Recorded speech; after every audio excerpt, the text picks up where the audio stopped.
4 দশক ধরে দুবাই বিশ্বকে একটাই বার্তা দিয়েছে, মধ্যপ্রাচ্য যতই অস্থির হোক এই শহরটি আলাদা। কিন্তু গেল শনিবার ইরানের ক্ষেপণাস্ত্র হামলায় সেই পরিচিত ভাবমূর্তিতে প্রথমবারের মতো বড় ফাটল ধরেছে। হামলায় দুবাই আন্তর্জাতিক বিমানবন্দর বন্ধ হয়ে গেছে। বিশ্বের অন্যতম ব্যস্ত এই বিমানবন্দরে হাজার হাজার যাত্রী আটকা পড়েছেন। জেবেল আলী বন্দরে আগুন লেগেছে। প্রতিরোধ ক্ষেপণাস্ত্রের ছিটকে পড়া টুকরায় ক্ষতিগ্রস্ত হয়েছে বিশ্বখ্যাত বুর্জ আল আরব। ইউএই সরকারের তথ্য অনুযায়ী এখন পর্যন্ত 3 জন নিহত এবং 58 জন আহত হয়েছেন। আবুধাবি ও দুবাইয়ের শেয়ার বাজার সোম ও মঙ্গলবার দুদিন বন্ধ রাখা হয়েছে, যা দেশটির বাজার ইতিহাসে নজিরবিহীন। দুবাইয়ের এই ঝুঁকিতে পড়াটা হঠাৎ নয়।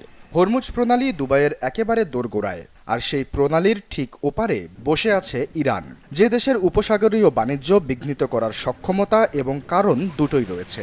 তারপরও দুবাই দশকের পর দশক ধরে এই ভূগোলকে চ্যালেঞ্জ হিসেবে না নিয়ে সুযোগে পরিণত করেছিল। অপটিক্যাল ব্রাইটেনার, কালার গার্ড এবং জার্ট লক সমৃদ্ধ অ্যাডভান্স ফর্মুলায় এলো নতুন রে ডিটারজেন্ট পাউডার।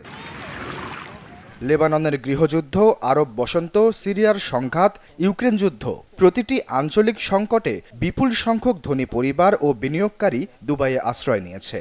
1980 সালে যে দেশের জনসংখ্যা ছিল মাত্র 10 লাখ, 2024 সালে তা দাঁড়িয়েছে 1 কোটি 10 লাখে।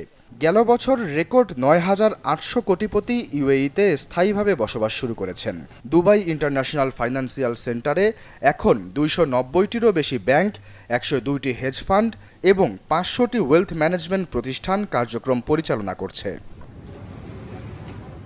কিন্তু একটি ক্ষেপণাস্ত্র হামলা সেই বিশ্বাসের ভিত নাড়িয়ে দিয়েছে।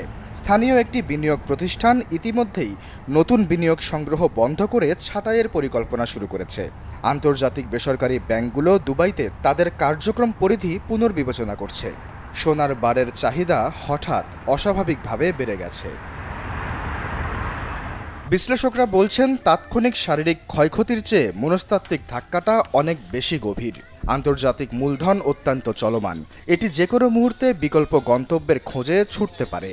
দুবাইয়ের জন্য এই যুদ্ধ যত দ্রুত শেষ হবে ততই মঙ্গল। আশ্বাস চৌধুরী, চ্যানেল 24।